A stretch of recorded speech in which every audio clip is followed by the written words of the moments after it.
All right, here we go. Well, good evening, everyone.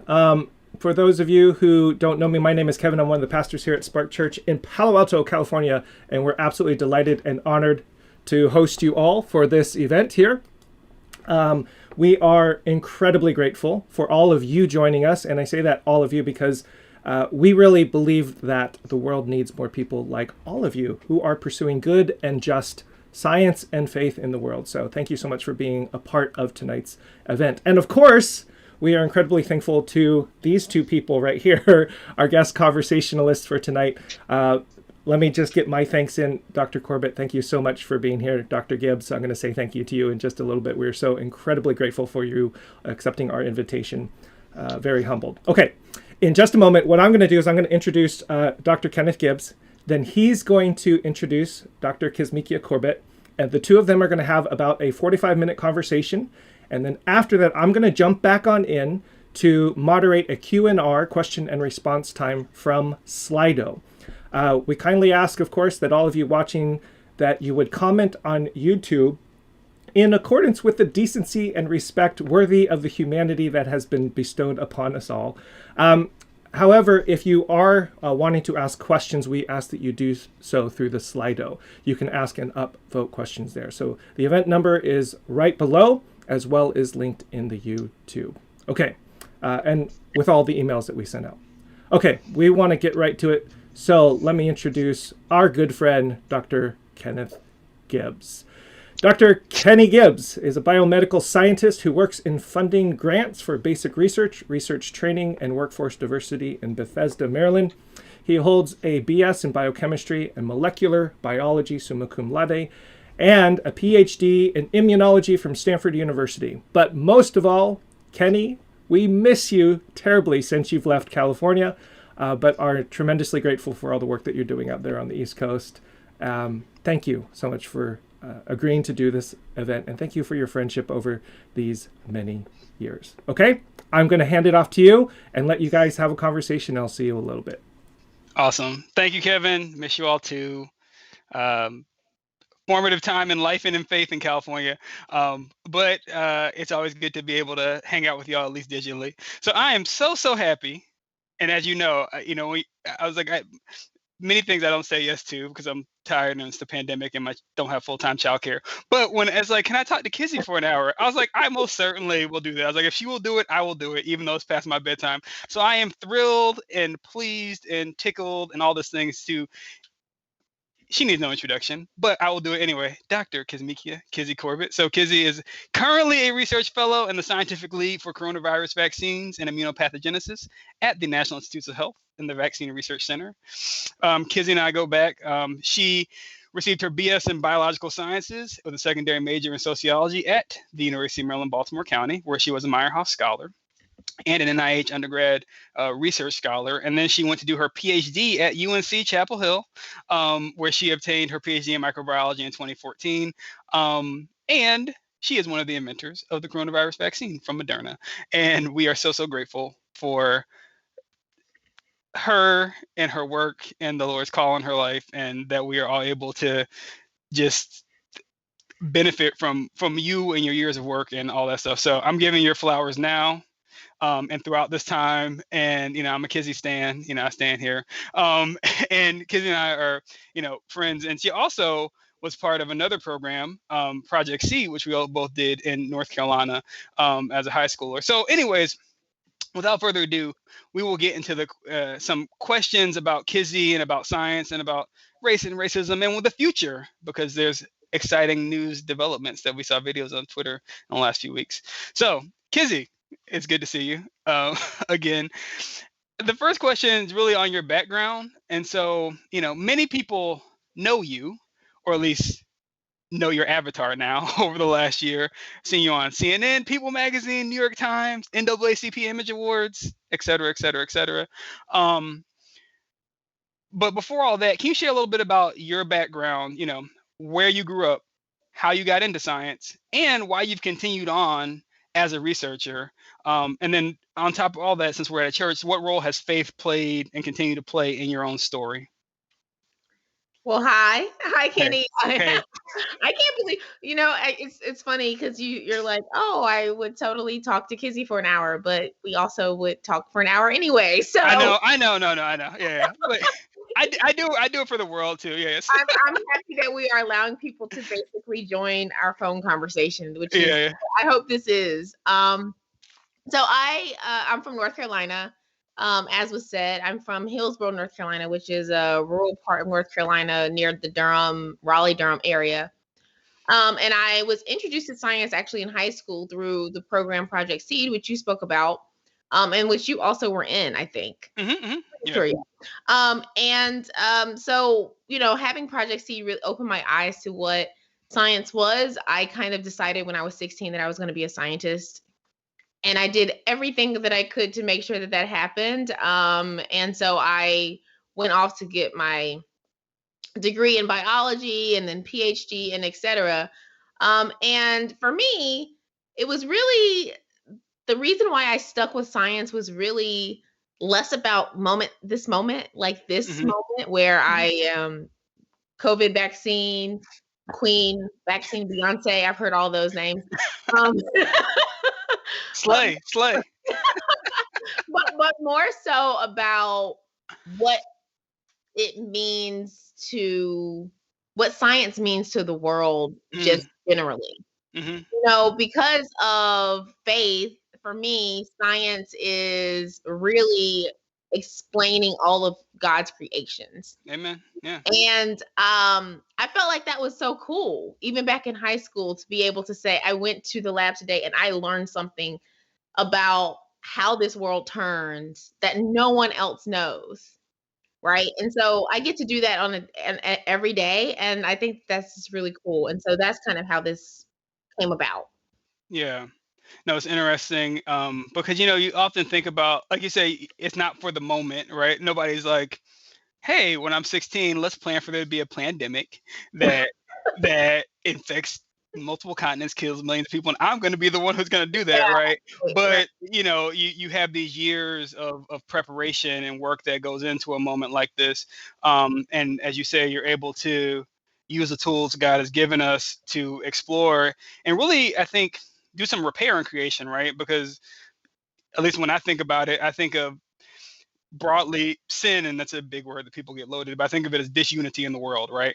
Like things are not as they should be, and that happens at the molecular level, right? Like I think Mhm. of cancer both as chromosome abnormalities and all the mismatch not repairing appropriately, but also creation going going wrong, right? And you're killing yourself.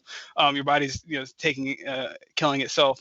So can you just talk a little bit more about the years of preparation in your life as well as in the field that gets us to a moment like this where there's a pandemic and we're able to within a year have vaccines that are high efficacy? And yeah, so talk about that, and then I'm gonna have you boast on yourself.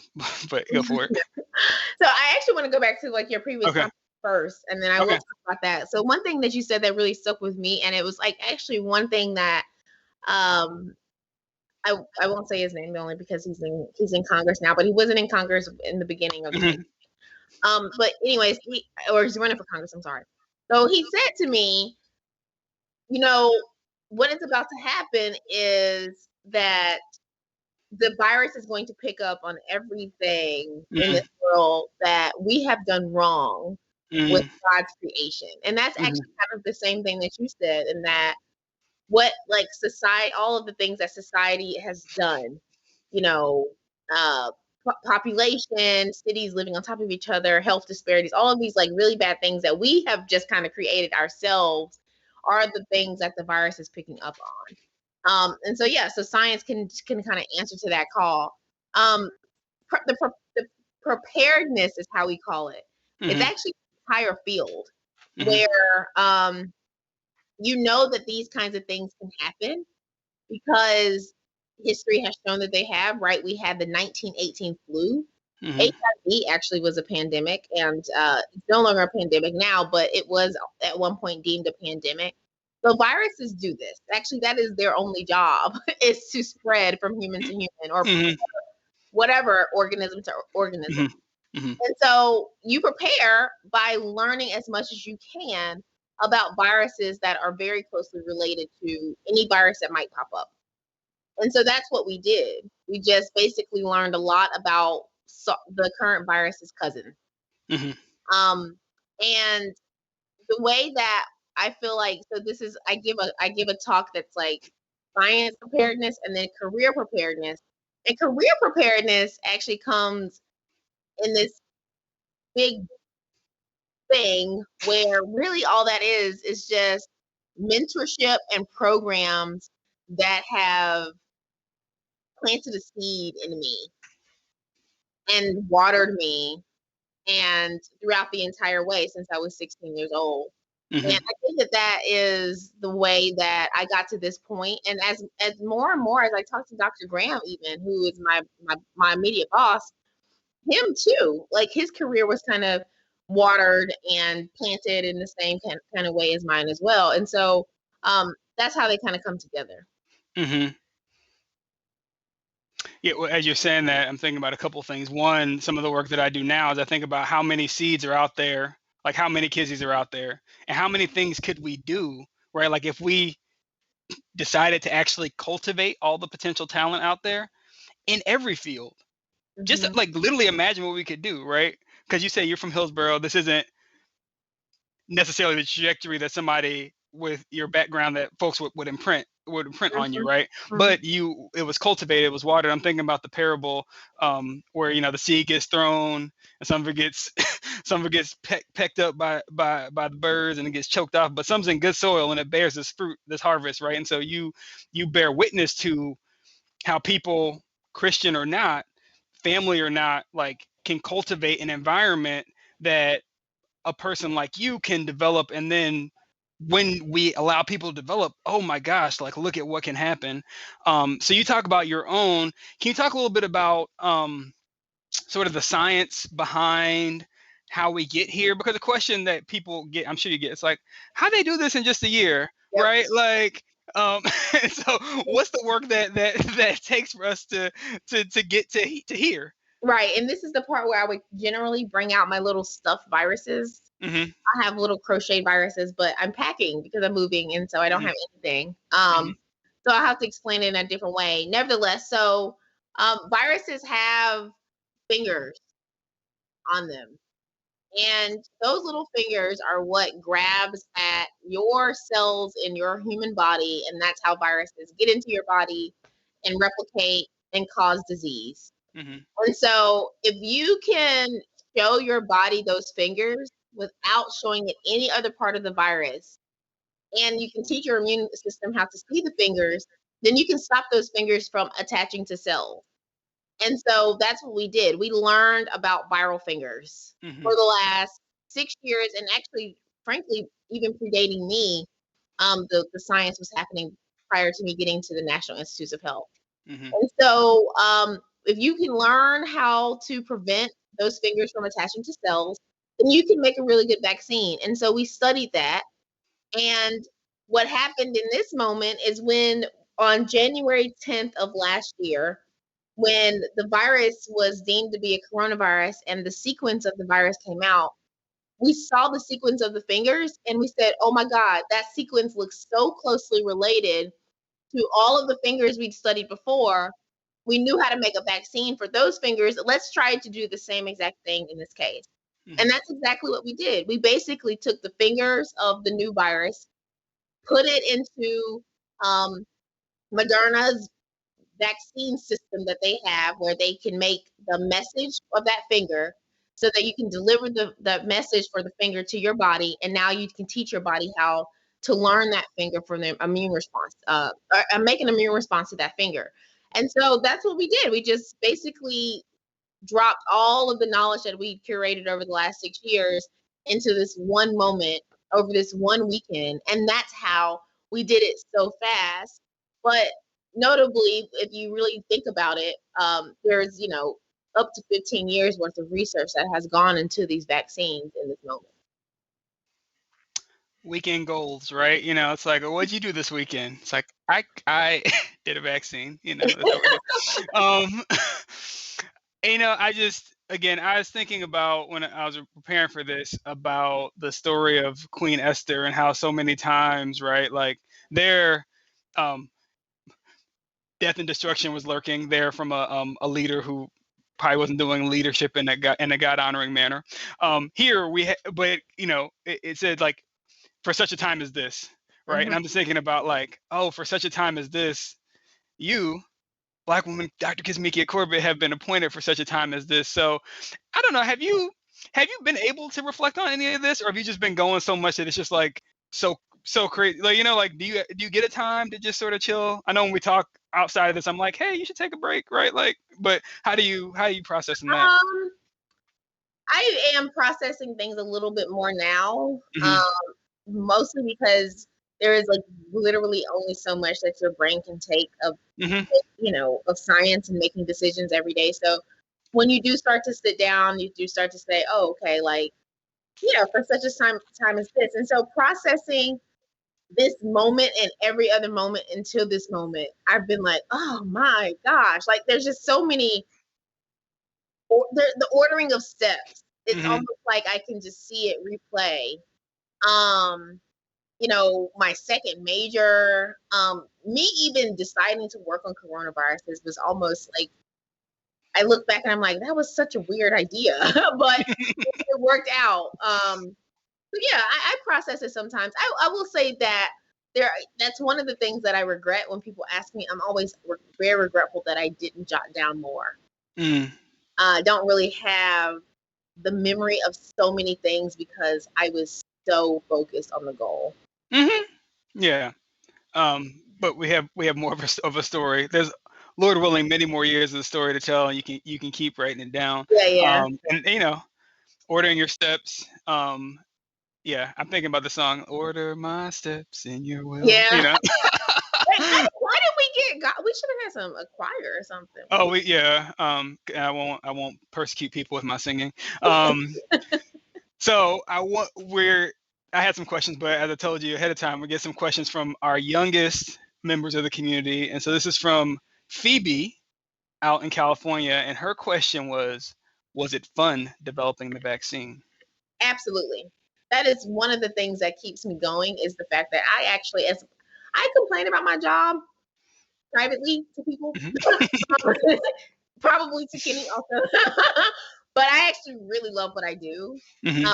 Like the fundamental things that make up what my job is super fun. Like I'm Mhm. gonna pull an all-nighter tonight, but I'm going to learn about some new variant in India and no one else will know about after I get finished with my data. And so Mhm. that's fun to me. Mhm. But yeah, it was actually very fun. There are some things that could have done without, like, no one tells you that when you make a vaccine, there's the burden of getting people vaccinated Mm. that weighs very heavily. And so I could have maybe done without that burden, but the science was fun. Mhm. And actually, we'll talk a little bit the vaccination piece in a second. But I think it's important, right? Like you said a couple things that are important.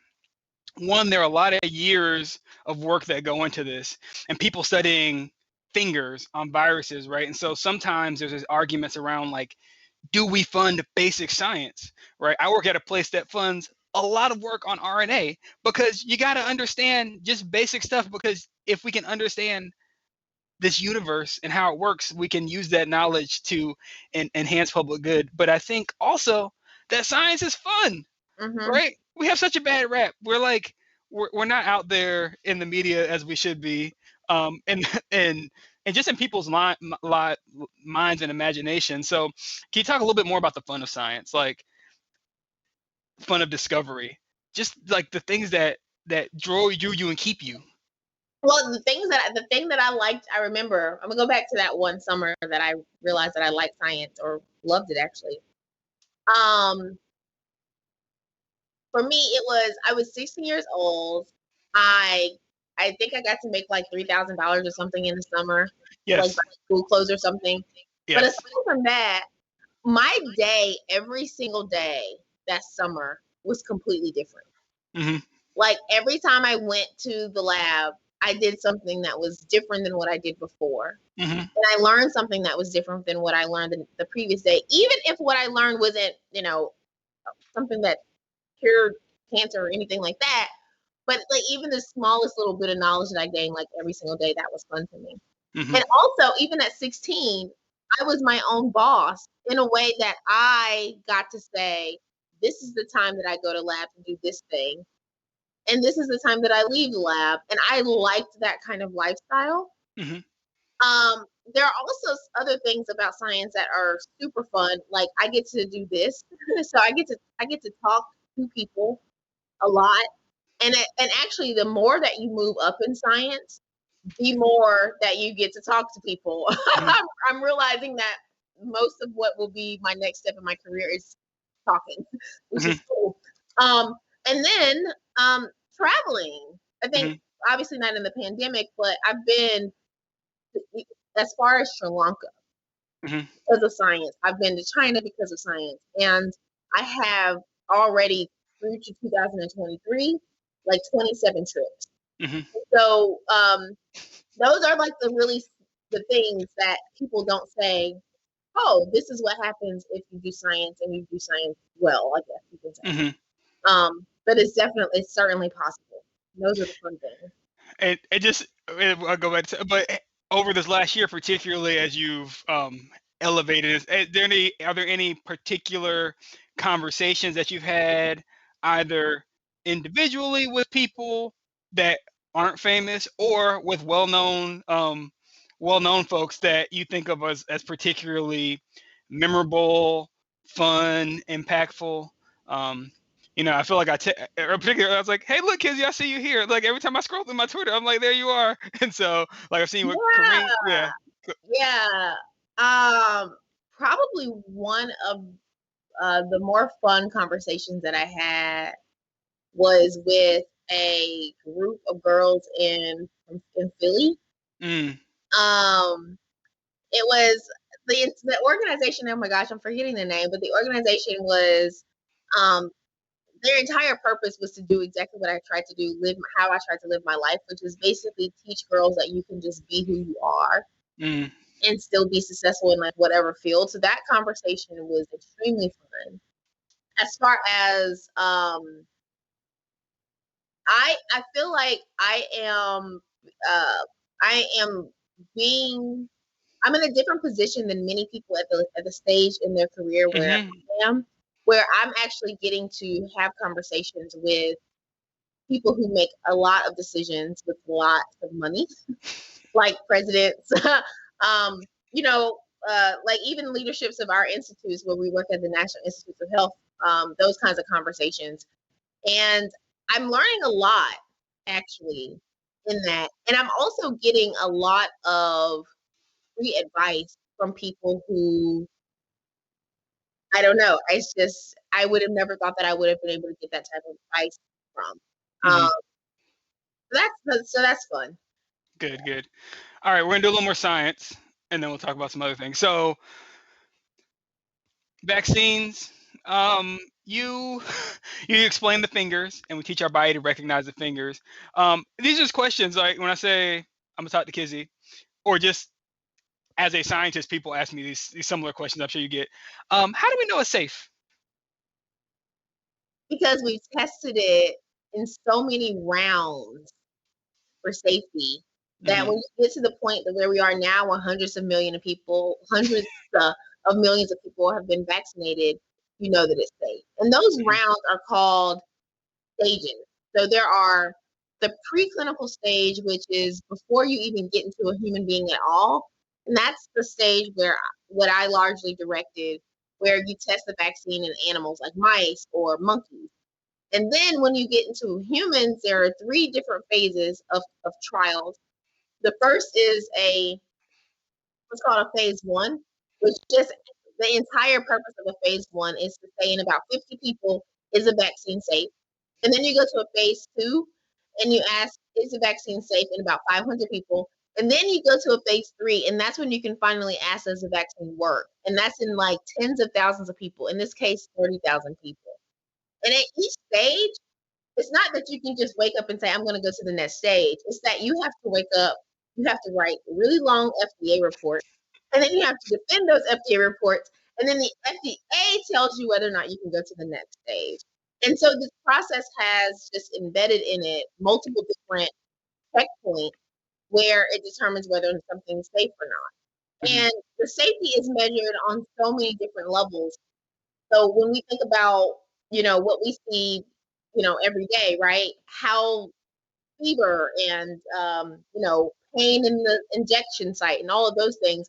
And then also in intricate, very scientific levels that probably no one on this call would necessarily understand. But because we have safety profiles of vaccines across history, the FDA tells you exactly what they're looking for, and you have to test those specific things in order to say your vaccine is safe. Mhm. And these are like particular proteins in the body, like called cytokines, or like how does your immune system respond in a high level, low level, and what does it look like, and all of these things that you have to test. And so there's a really highly vetted system for safety. Awesome. That's good. It's good to hear explained because people, there's all sorts of stuff that happens, right? Like I was having a conversation with a young woman who was concerned about like would the vaccine make her infertile, for example? And I said, I said, well, I know Kizzy, and she she created it, and she took it, and I think I'm like, I was like, I'm at least able to say like, because there's just so much out there, right? And people are confused, and you hear things, and it doesn't take much for a lie to spread around the world, right? Yeah. Because people, broadly, Elijah's no farther on, right? Like you're a sociology person as well, right? But you think about sort of levels of just basic literacy in the population, right? And how many people don't have literacy above 8th grade level, and then you add on that like scientific literacy, right? Like DNA, as much as many people know, right? And the only time I think about is with the Nobels, which I'll ask later who you're going to have perform at your ceremony, so you can think about that. But for a person who like wants to do the right thing by themselves and by their communities, but still has some reservations about the ones particularly authorized in the U.S. What do you say to those people? Because I know you meet them. I think you had somebody on like MSNBC who then you talk to. But like, talk about those conversations and what you've learned both about speaking and listening as part of those conversations over the last year. You know what? I actually have learned that I don't say anything unless I'm asked. Because what I feel like this moment is very important for, even if maybe it takes longer this way. Mhm. And Mhm. maybe we don't necessarily convince every single person. Mhm. But one of the things that I want to come out of this moment is that people who haven't generally been listened to, they do start to get heard. Mhm. And Mhm. the first way to do that is to just not open my mouth Mm. until they articulate their question. Mhm. And that was actually the reason why I approached the young man after the MSNBC town hall, is because his question was, how can we trust it? That's Mhm. actually never anyone's real question. Mhm. And so what I wanted to do in reaching out to him after the cameras were off is to ask, what is the root of that question? What is the real, Mhm. what are you really trying to say? What are you really trying to ask? Because I think that part of the reason why we've gotten to this point where there is so much, how it is termed, vaccine hesitancy, is because people their questions have been overspoken Mhm. by politically correct language. It's Mhm. like, how do we know to trust it? Well, the FDA, and that's not his question. And so Yes. I want to get that out of people more. And so Mhm. that's really the first step. And the second step too is that in this day of what is information at everyone's fingertips is so readily available, is that reminding people where to go Mhm. for information is important. Mhm. And also making sure that I practice what I preach. Mhm. And that the information that I give out is, I haven't been wrong yet. Honestly, I actually go back and listen to things that I say just so I can make sure that I say things the right way. But if I'm ever wrong, to correct myself, but then also to remain transparent through every single moment is important, because Mhm. that's part of the way that we start to rebuild some trust. Mhm. What I hear there is a certain amount of humility, and I think it's also humility doesn't mean like, oh, I don't know anything, because you are if not the world expert on this, like one of the like the fingers, you're one of the world experts on this, but also like I'm gonna listen, right? And I think about one of my favorite passages of scriptures, which my kids know: God gives grace to the humble and opposes the proud, right? And you think about grace as sort of God's power in the world to take what's wrong and make it right, right? And that is, saved by grace, but also the grace to be able to live into the calling, and then for the grace to be able to speak to people who haven't been spoken to, listen to people who haven't been listened to, and through that humility to actually um, have there be positive change. I just want to like call that out as positive, and just like to just affirm that in you and in others who would be in this world, particularly as those of us who are professing to be following Jesus, like how we are to act in this world, because that's not often what happens to many people generally in the science communities. And at least I know when I've had conversations with people in science, when it's like, oh, how can you be a Christian? I was like, well, like if I only knew of Christians what I saw on TV, I wouldn't be one, but I know a lot of other stuff too, right? Just like if I only knew about black people what I saw on TV, I'd probably be afraid of us. But I have a full experience over and apart from that, right? So I just want to like just name that. I want to speak specifically to, people talk about vaccine hesitancy. I don't even think that's the right terminology. From your work and perspective, what do you think is happening as it relates to differential rates of uptake in different communities, particularly Black communities, or others? Like, can you process on that just for a few minutes for us? And yeah. Well, so when we started out in the beginning of the, well, I guess in the middle of the pandemic, whenever we started to talk a lot about the vaccines, African Americans were only about 40% of African Americans said that they would get the vaccine. The numbers are increasingly going up, and actually African Americans are no longer the most hesitant, even though I really hate that terminology. I call it vaccine inquisitiveness, or subpopulation anymore, largely because I think of what has been a movement towards getting people more informed.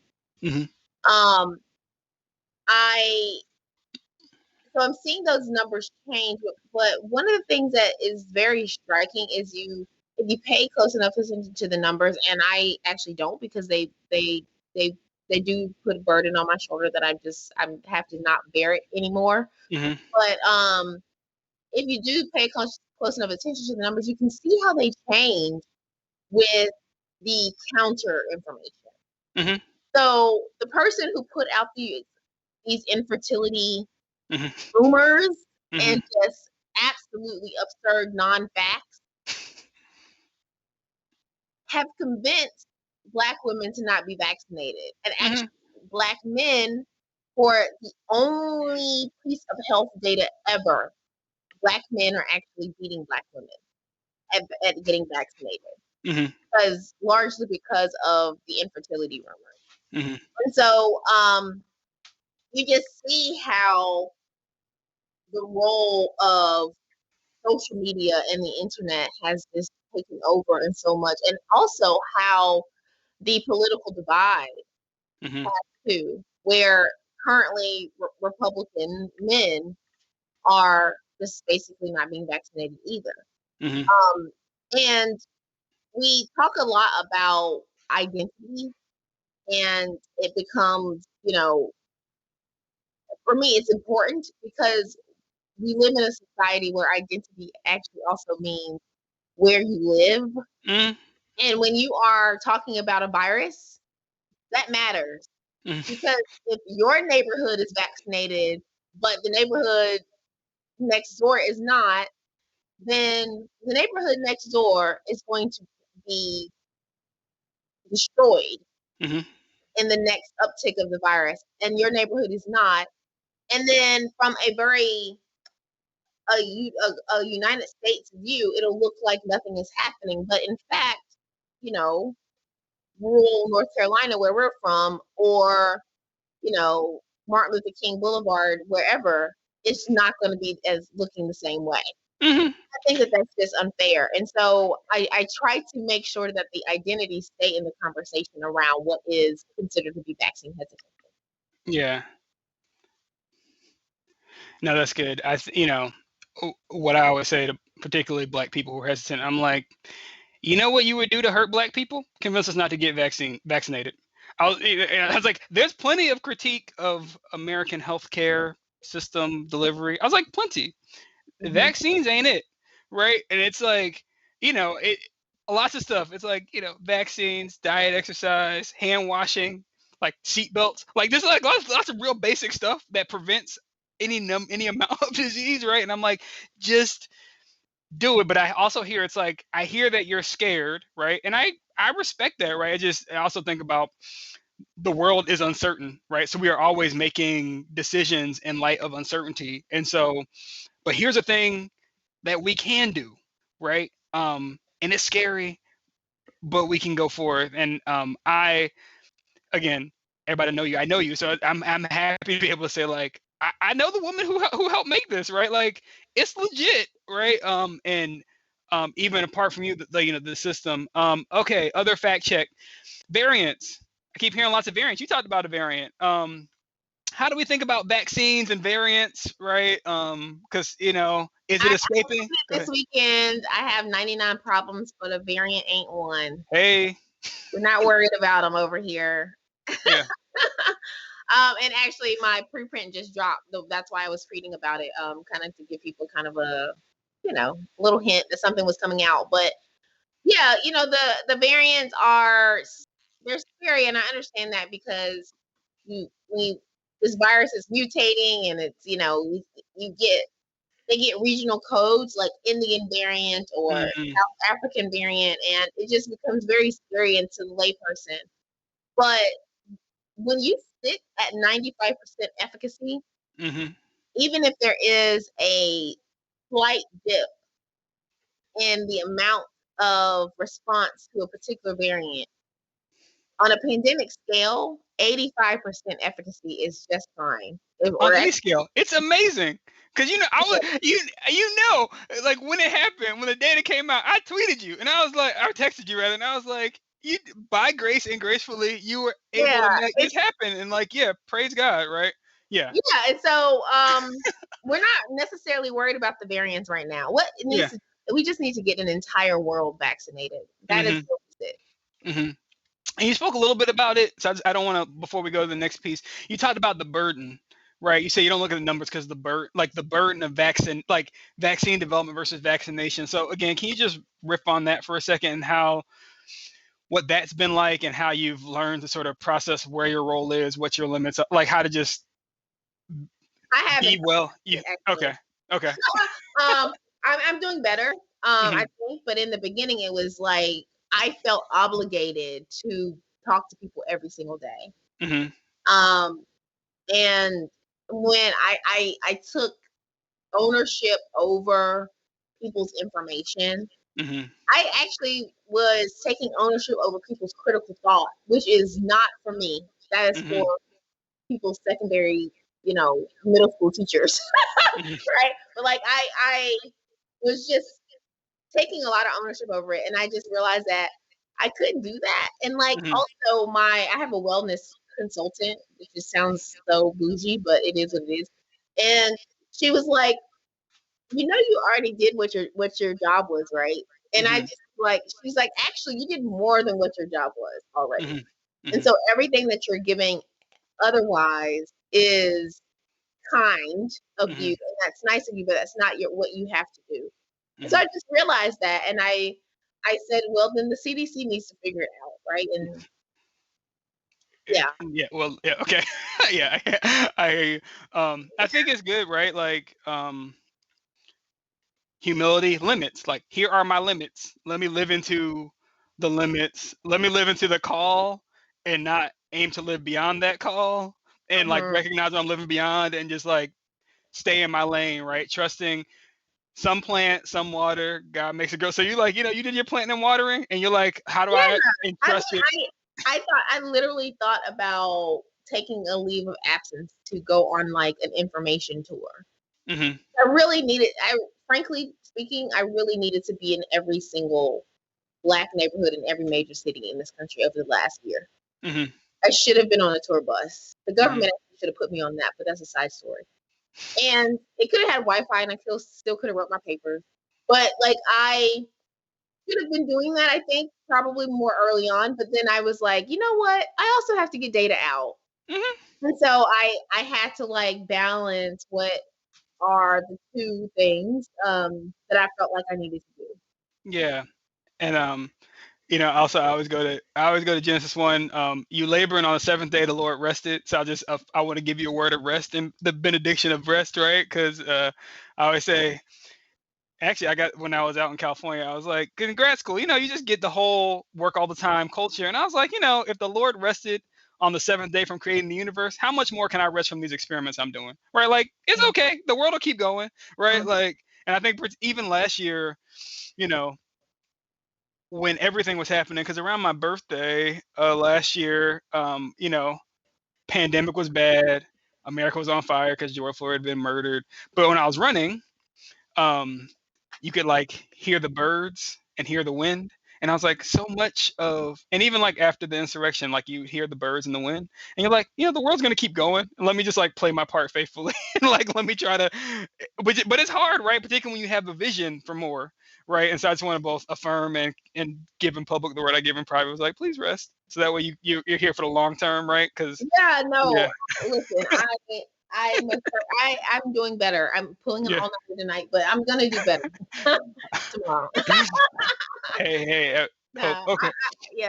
It's funny because when you say the world's on fire, that's actually like the first perspective piece that I wrote was titled "World on Fire." In this pandemic, and it certainly felt that way. And it's funny because I suffer from anxiety, like the real way, and so my partner has to remind me. He'll say, like, sometimes he'll say, "No one will die," and I'll like be like, "Yeah, you're right." Like I get like really hung up on my calendar and like all these really minute details. And he'll say, "No one will die," and then this moment happened, and like he couldn't even jokingly say that because actually people did. And every single, when the vaccines were rolling out, it was like I think we had about 2 people that were dying every minute in this country in December, which is just terrible. And I was just thinking about like 2 weeks that we'd wasted very early on. And so that's like how heavy it was, like how many people like died. Count that 2 weeks. And so it's just, that's the kind of like burden that it is. And so, yeah, you do have to step out of it, and you have to like remember that like, okay, you can only do what you can do. Good. So we did science. I'm talking about sort of, again, just sort of faith, and again, you as a Christian, like, so how do you, I guess many Christians, particularly here in America, we have this like sacred secular divide. So like, if I really want to serve God, I need to be a pastor, a missionary. Can you just talk a little bit more about like science as a calling, and what you wish fellow Christians who aren't scientists knew about your work and passion for science, and like science as a good, I know we talked about it a little bit earlier, but just sort of lean into that, like science as a good from God, and how people can be supporting that, whether or not they are in science. Yeah. So there's you know J. Cole, right? Yeah. I think so. You would have said no. Yeah. I would have certainly like. Well, actually, I sounds like I probably do. Everybody knows I'm a North Carolina rapper. Okay. So I'm like P.D. Pablo, right? So like I'm current as of 2008. I'm current as of 2008. Okay. I'm just, I have all these kids. I've been home for a year. Like, it's a pandemic. I'm still doing my job. I'm trying to live for the Lord. Certain music doesn't put me in the best mind frame. So I was like, I'm current as about 2008. 8 to 12, but I do know the name J. Cole. It's okay. I'm living my truth. Anyways, J. Cole has a rap verse that says, believe in God like the sun in the sky. Mhm. Science can tell you how, but it can't tell you why. Oh, see, now I'm gonna find the song. And that's really how I can summarize every time I'm asked that question. hmm Is because when you think about it, it's like every single thing that I'm doing in the lab, even this vaccine development, is why, right? hmm I can hmm answer that question in the lab. hmm Why do you need this type of immune response? Blah blah blah. But how? But I Yeah. can't do the why. I Yeah. Yeah. don't know why this pandemic is happening. I Yeah. don't know why, all of these grand scheme things happen. And for me, that's the God of it all. Yeah. hmm And I hmm don't I am a Christian, but I analogize God with just the universe in hmm general. hmm And so I'll say like it's a shift in the atmosphere kind of thing for me. Like that's how I think about my spirituality. Um, and the way scientists sometimes get criticized for their Christianity is because there's no nothing you can prove hmm around God. hmm But that's the God of it, right? hmm Not the necessity. The necessity to prove things hmm actually to me is too earthly to be explained by God. Yeah. And so that for me is like that's always my answer to scientists in that regard is that you're trying to prove something that is not for you to hmm prove. Yeah. Yeah. That's not actually not your battle. And so that's how I think about it. And so Awesome. I actually I beg of Christians actually to when you think about purpose and you think about calling, and so oftentimes we think about these things and we frame them around the church because that's just how it hmm goes for us, hmm right? You pastor and missionary and usher and choir member, like whatever, right? Deacon board. Right. But all of these things are whatever you are doing that you feel like is your calling.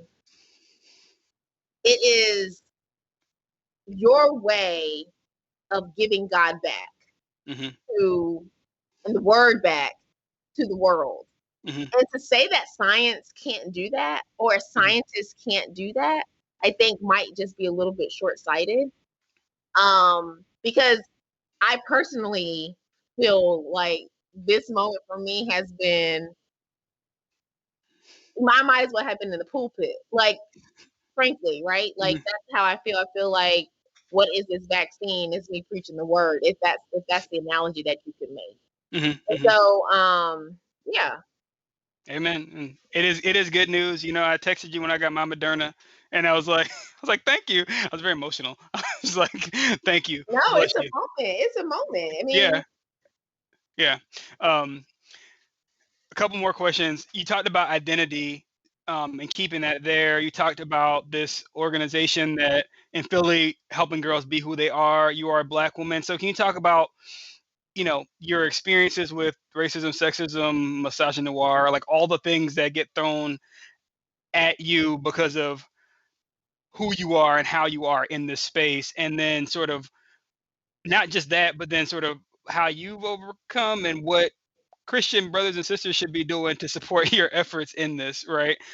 Particularly if we think about science as a tool of faith, and you as a sister in the faith, right? Like family of God. That's a real it's a real strong thrust through the I, scriptures.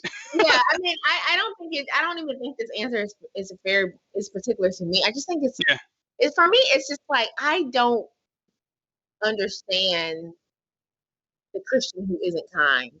hmm This is not, I just can't wrap my head around that. hmm And so, to like just remain kind to like all people, and all people being your brothers and your sisters is, as the most you can do.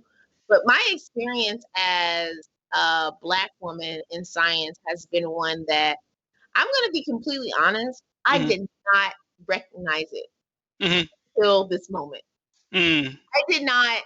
I was smooth sailing, coasting in my career, and I hadn't hit a roadblock yet. Mhm. And I think it was taking it back to me, talking about my mentors, my sponsors, and like all the different programs. I think that was it, right? I was being watered very well. Mhm. The sun was shining on me, I was blooming, and then pandemic, Mhm. and there were a lot of other people who felt that they needed the sun on Mhm. them. Mhm. So that's what happened, and then so I got left in the dark in a way Mhm. that I don't feel like a lot of other people with other identities, namely white men, would have been. And Mhm. so um, it's difficult, but what you have to remember is, and my partner is a structural / institutional racism expert, and so I get this is pillow talk for me, kind of.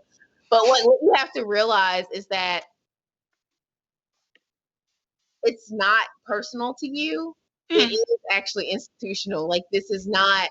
I was taking things a lot more personal than what they should have been taken, Mhm. and you have to think about that. No matter whether you're a Black woman, any marginalized identity, you have to Mhm. remember that it is not you. Mhm. It is them, or Mhm. the system necessarily. When I say them, and that really helps you to get through it, I think, Mhm. more. Yeah, it's like this is your issue, not my issue. I have to deal with it because you're putting it here, but it's not. Yeah, all I can choose is how I respond to the things that happen around me, which gets to the question I told you earlier that you basically answered my older son's question is how do you feel when people treat you unkindly? And that was that last question. That way when I show him later, I was like, I did ask your question to Dr. Kizzmekia. Okay, final before Kevin does his Q&R, a couple questions. The future. Um, so we're in a church. And I know we talked about this earlier in the pandemic. How do we feel about church gatherings when most of the people are fully vaccinated? If it's too hot, we can leave it. But like, how do you process this, right? Because I'm thinking lots of adults are vaccinated, children largely won't be. And how do you process any gatherings in this current moment, particularly when you have mixed status groups that include children or other people who are vulnerable for any number of reasons? I just advise my pastor to be careful. Hmm. But I do think that we are coming upon a time where it might be okay to start to think about opening up churches again. Hmm. There is going to need to be some diligence around it, Hmm. right? You can't just pack in, people into the church pews how we were before. Hmm. There are going to be some, understanding that masks in church are important, because I don't know if you remember, but in the beginning of the pandemic, Hmm. churches actually had some of the biggest outbreaks, and that's because they Yeah. were hooting and hollering. Hmm. Amen. Yes. And spitting on each other. And so you have to think about that too. And so I think that we're coming upon a time where it might be okay.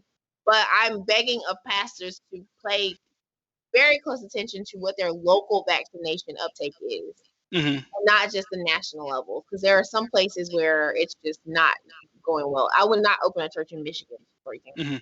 Hmm. Hmm.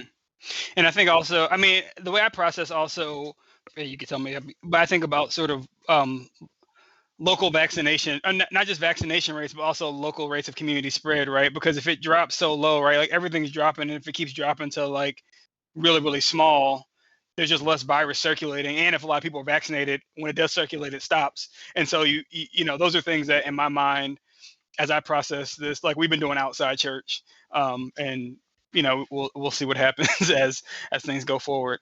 Um, It's okay, quick. really hot.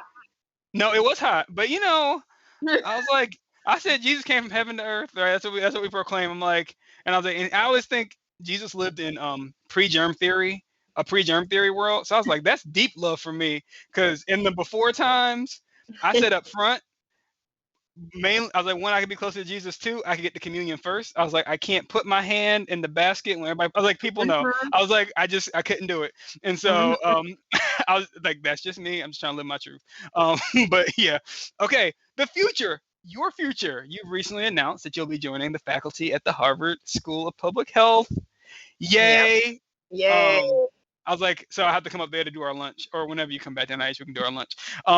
So what are your plans for the future in terms of like, what are you hope for as it relates to research, public health, your own life, the ability for Black women to thrive and benefit from science, any Yeah. of it? Like, what do you hope for as you You think know about what? the future? I hope that we come upon a time where we never have to get taught how to human by a virus. I felt like this virus was teaching us how to be better people, and that is not acceptable. And so that's gonna come from being better scientists and training better scientists, which I hope to do with my own lab, doing very novel and forward-thinking science, which I plan to do in my lab, but then also by keeping these types of conversations open, not just around vaccine quote-unquote hesitancy, but science literacy, and not just us being prepared as scientists, but also preparing the community in case this happens again. And so that's what I'm doing. That's what I'm going to be doing next. Is I'm going to focus. I'm about to focus on 24 families, but I'm going to start small and continue to work on coronaviruses, but then continue to branch out my research and focus on other viruses that have the potential to do this kind of damage. While I'm at one of the leading schools of public health, and I'm going to have the,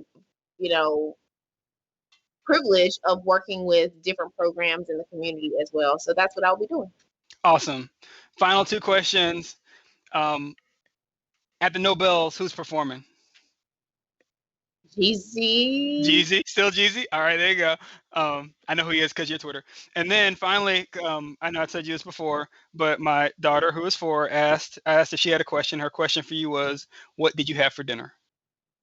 I had cottage cheese and strawberries. And so, as we say in our house, protein and fruits and vegetables are very important, Yes, right? And so you modeled that very well. And so with that, I'm gonna turn it back over to Kevin. I think you want to do some audience questions for the next few minutes. Oh my goodness, you two are amazing. Dr. Corbett, thank you so much for. I've written down so many notes. I'm gonna have to go back and rewatch this. Oh, we lost your video. Oh no. I hope it comes back. Can you still hear us? Yeah, no, I actually turned it off so I can grab my charger. Oh, okay. No, don't worry. Just want to make sure we're still with you. Okay. We are not going to go long because it is late, way out where you guys are, and we want to be respectful of your time. So to everybody who asked questions, I'm terribly sorry. We're just not going to get to them all. I want to take my prerogative as the host and ask my questions first. You mentioned vaccine inquisitiveness, which is now a phrase that I will start using because I have been using the phrase vaccine hesitancy. But I want to hear a little bit more of the philosophy around why you are making that terminological change. Because I feel like it, I don't think that vaccine hesitancy was empowering to people at all. It actually was more of a stigma in the way that we said it. We were saying, oh, these are vaccine hesitant people. And so it basically said you are scared. And I didn't like that. And I felt that actually my cousin in prison gave me the term. He didn't give me the term, but he helped me wrap my head around it. I remember I was going to present to his prison around the COVID vaccine. And I was like, yeah, people who are like vaccine hesitant. He's like, it's not like we're hesitant. We just have questions. And I was like, yeah, I didn't even give you the chance to ask your question because I just stigmatized you. And so that's what that came out. I think vaccine inquisitiveness is more empowering. I love it. Said, I understand you have questions. What are they? I love it. I absolutely love it.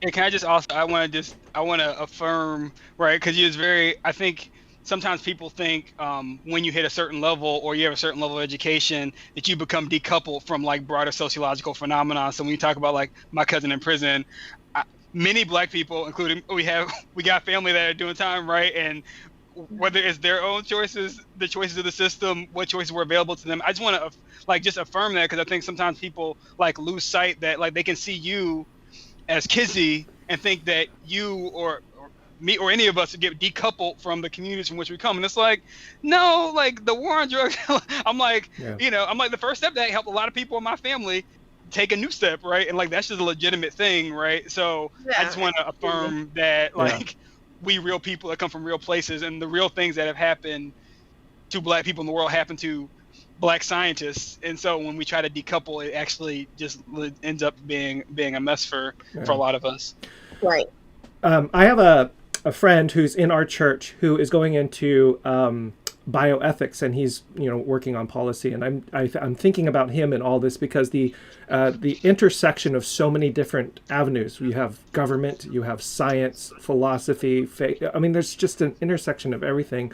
I'm not quite sure if this is a succinct enough question. What do you think the global public health community has learned through this time? What are some of the big key lessons that we've learned? And the reason why I'm asking that question is, again, this guy that I'm thinking of is going to go into government policy, and it will be shaping, actual policy for how we move forward into the world. So that's kind of the framework for my question. We have a long way to go, but I think that we learned a lot about global communication and collaboration. Noting that people talk a lot about, we got the sequence for the virus online, and then we were able to go really quickly into clinical trials for the vaccine.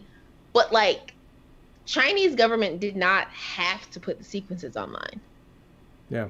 They did that because they knew that the sequences were important to get the ball rolling on the science. Yeah. And,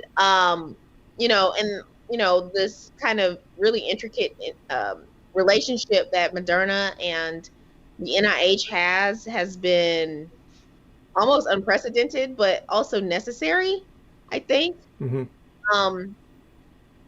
I think that collaboration and communication globally. That's great. Yeah, this is something, Kenny, you were telling me earlier. Like, we can do this together. We don't have to fight each other so much if we would just join in together these efforts. Okay, again, I want to be so sensitive to time. This is the number one upvoted question.